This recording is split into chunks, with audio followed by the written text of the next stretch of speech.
কুমারীগঞ্জ union কাজী office ও আইনি পরামর্শ কেন্দ্রের পক্ষ থেকে সবাইকে জানাচ্ছি মোবারকবাদ এবং সালাম। আসসালামু আলাইকুম। আমি আপনাদের সাথে আছি অ্যাডভোকেট সারবিন মাজনাশিদ। অনেকে আমাকে জিজ্ঞাসা করেন যে ভাই, আমি আজ থেকে 10 বছর আগে অথবা 20 বছর আগে বিবাহ করেছি এবং সেই সময়ের টাকার মান অনুযায়ী আমার দিন মহারণার পরিমাণ খুব কম ছিল, হতে পারে 10,000 বা 20,000 টাকা অথবা সামথিং আরো একটু বেশি। কিন্তু বর্তমানে যেহেতু টাকার মান অনেকটা সেই সময়ের তুলনায় কমে গিয়েছে, তো এখন আমি আমার স্ত্রীর সাথে কোনো কারণে বিবাহ বিচ্ছেদ ঘটতে যাচ্ছে বা আমাদের দাম্পত্য জীবনে হয়তোবা বিচ্ছেদ হতে পারে।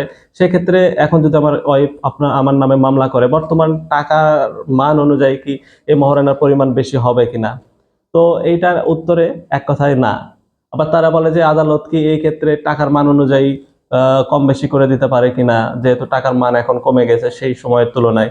তো আমি বলবো যে আদালতের এই বিষয়ে কোনো এখতিয়ার নেই, অর্থাৎ মহারণার বিষয়ে কম বেশি করার বা মহারণার বিষয়ে আপনার আহ, কোনো কিছু ধার্য করার যেটা লিপিবদ্ধ আছে সেটার বাইরে এই বিষয়ে আদালত কোনো জাজমেন্ট দিতে পারে না। আদালত এই বিষয়ে আপনার উপরে ডিপেন্ড করবে, অর্থাৎ যিনি মহারণা বাঁচছেন যতটুকু বাঁচছেন অতটুকুই থাকবে, এটা কখনো চেঞ্জ হবে না।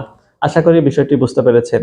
তারপরেও এই বিষয়ে যদি কারো কোনো কথা থাকে আপনারা চাইলে আমার সাথে যোগাযোগ করতে পারেন। আসসালামু আলাইকুম।